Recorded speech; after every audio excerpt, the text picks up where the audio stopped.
Hi అండి, నమస్తే. నేను మీ Sravanthi. Welcome to Sravanthi foods.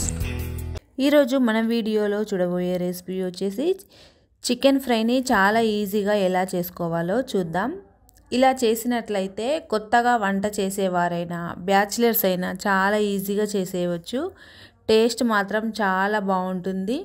చాలా త్వరగా కూడా చేసుకోవచ్చు.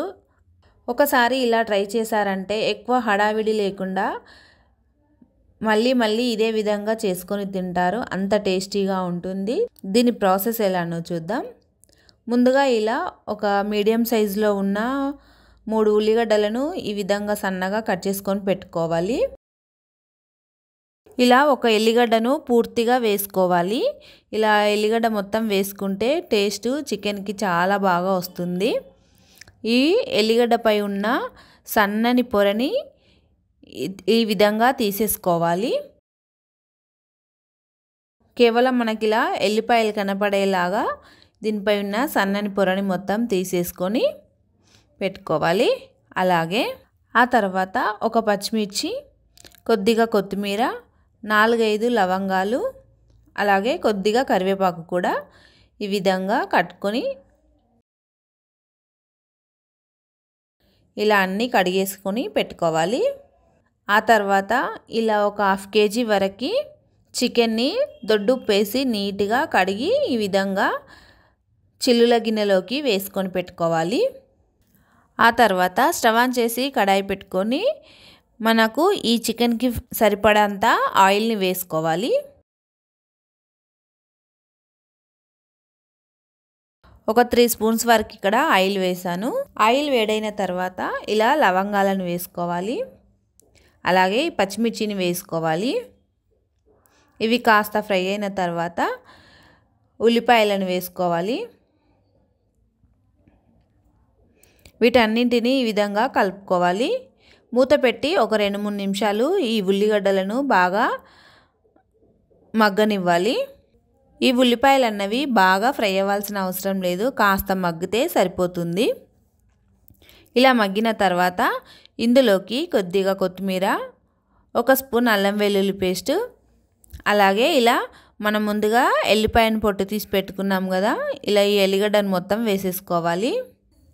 1 స్పూన్ పసుపు వేసుకోవాలి. ఇప్పుడు వీటన్నింటినీ ఇలా బాగా కలిసేలా కలుపుకోవాలి. ఇలా అంతా కలుపుకున్న తర్వాత 1 నిమిషం మూత పెట్టి వీటన్నింటినీ బాగా మగ్గనివ్వాలి.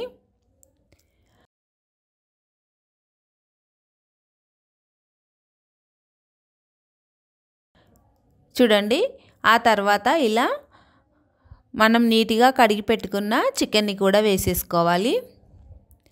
ఇలా చికెన్ అంతా బాగా కలిసేలా కలుపుకొని మూత పెట్టి మధ్యలో కలుపుతూ ఒక 10 నిమిషాలు మంటను లో టు మీడియం ఫ్లేమ్లో పెట్టుకొని బాగా ఫ్రై చేసుకోవాలి.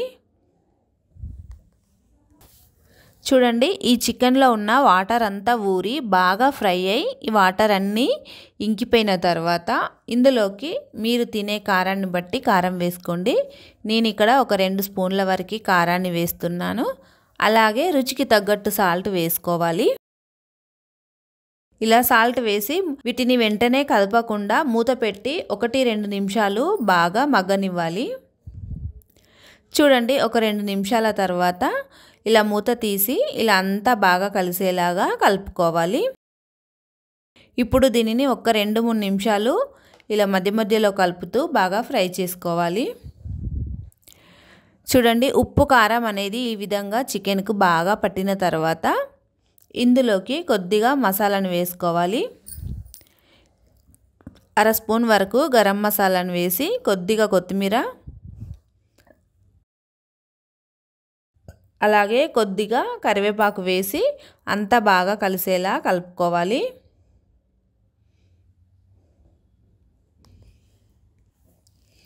ఇలా అంతా కలుపుకున్న తర్వాత మూత పెట్టి 1-2 నిమిషాలు ఈ మసాలా అంతా చికెన్ ముక్కలకు పట్టేలాగా ఫ్రై చేసుకోవాలి. ఇలా అంతా ఫ్రై అయిన తర్వాత స్టవ్ ఆఫ్ చేసుకోవాలి. అంతే అండి, ఎంతో టేస్టీగా ఉండి అప్పటికప్పుడు చాలా ఈజీగా చేసుకునే ఈ చికెన్ ఫ్రై రెసిపీ టేస్ట్ మాత్రం చాలా బాగుంటుంది. తప్పకుండా ఓసారి ట్రై చేయండి. చూడండి ఇలా వేడివేడి అన్నంలోకి కానీ సైడ్ డిష్గా కానీ తీసుకొని తింటే చాలా టేస్టీగా ఉంటుంది. ముక్క కూడా లోపలి వరకు ఉడికి చాలా బాగుంది. తప్పకుండా ఒకసారి ట్రై చేయండి. ఈ వీడియో కనుక మీకు నచ్చినట్లయితే మీ ఫ్యామిలీ అండ్ ఫ్రెండ్స్కి షేర్ చేయండి. మన ఛానల్ని సబ్స్క్రైబ్ చేసుకోండి. Thank you for watching.